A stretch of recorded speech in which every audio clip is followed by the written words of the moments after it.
Welcome everyone, Pat Mitchell. Tonight we are going to be discussing an age-old question that all beginning, new, struggling traders have: when to cut a red trade and when to stay in it.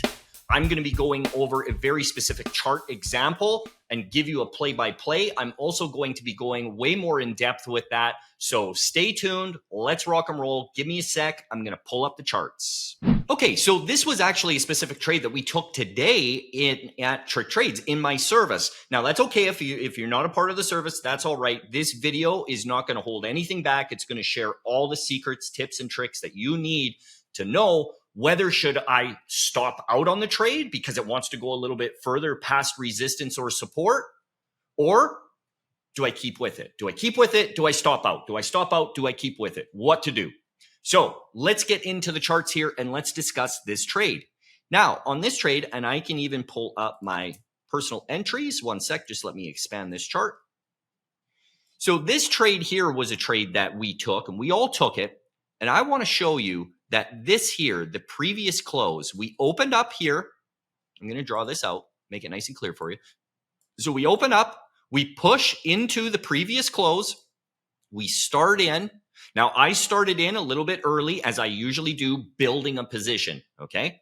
Now, as it squeezes through, you may be wondering, well, why would I add there? And why would I add more? Because this trade is, well, not only is this distance from there to there acceptable, tolerable risk for a $487 stock, but there's a sneaky little resistance area. There is technical resistance just above. And that's kind of the secret there. So let me move these entries charts away and let's take a look. So in the pre-market plan of attack, which is where I give all of my trade plans in the morning, and then once the market opens, we follow the trade plans. We are a professional service. I said, if you enter into the previous close, which is this level here, we have to risk off of the trend. This trend is important, okay? This mini trend, as I call it, you will see 3 days and possibly a fourth where it will respect that trend once it starts forming. Regardless of all of that, that is technical resistance. You are protected in that trade. And the key to this, we take a look. That amount is 98 cents. That is 1 point away. That is an acceptable, tolerable amount of risk. That's what we risk on these trades. 1 point, roughly. That's our standard risk. And it's more than just technicals, okay? This also has to do with technicals, but it fell in line with our other risk strategy, standard risk. So what we do in this case is we hold. Now, some members, when you take a look at this, and I'm going to clean this up, they will freak out because it wants to go higher. I'm going to zoom in and I want to show you something. Okay, so if we're going to stop out, we need confirmation. We need confirmation that this thing wants to go higher. So once it pops up into this level here, the previous close, it just pisses around. And it looks like it's going to come down. Now, that's a big mistake if you're adding into the position a bunch of size here, okay? Because it looks like it's going to do something. Once it gets above a technical support or resistance level, so in this case, a resistance level, that's telling me it is stronger than expected. And it's not going to take much because of all the shorts piling in on this for one silly short that has no risk strategy, no strategy at all in place to pop the stock and squeeze it. And that's what happened. So when you take a look at this candle right here, okay, this candle here, where it broke those highs, yes, it went higher. What did the next candle do? Well, it closed below the high of that last candle. Is that confirmation? No. In order to get confirmation to show that this stock wants to keep going above that risk zone, right? If this is our risk zone, in order for it to do that, it needs to close. And we need a nice strong candle. That's going to tell me that there is probably pretty good odds. Now, would I stop out because it just ticked above that stop out? No, I'm going to wait and actually give it some time to breathe because sometimes it'll just pop and drop. They want to stop out retail, dumb money traders because that's what they do, man. So this, number one, it did not confirm, okay? The most important part that I'm trying to stress here, let me back it up and make it really clear for everyone. When you stop out and when you don't, if you have your entry level, so this is level number one, followed by a secondary technical resistance area, which is this trend, which is here. You have back-to-back levels. Now it's about making a checklist. On number one, we enter into that level.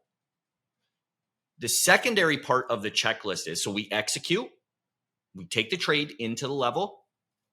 Do we have a secondary technical support or resistance level? If the answer is yes, that's a check mark. There's a secondary follow-up question to that.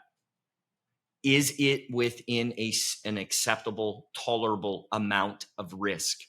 If the answer is yes, that is a secondary check mark in that checklist.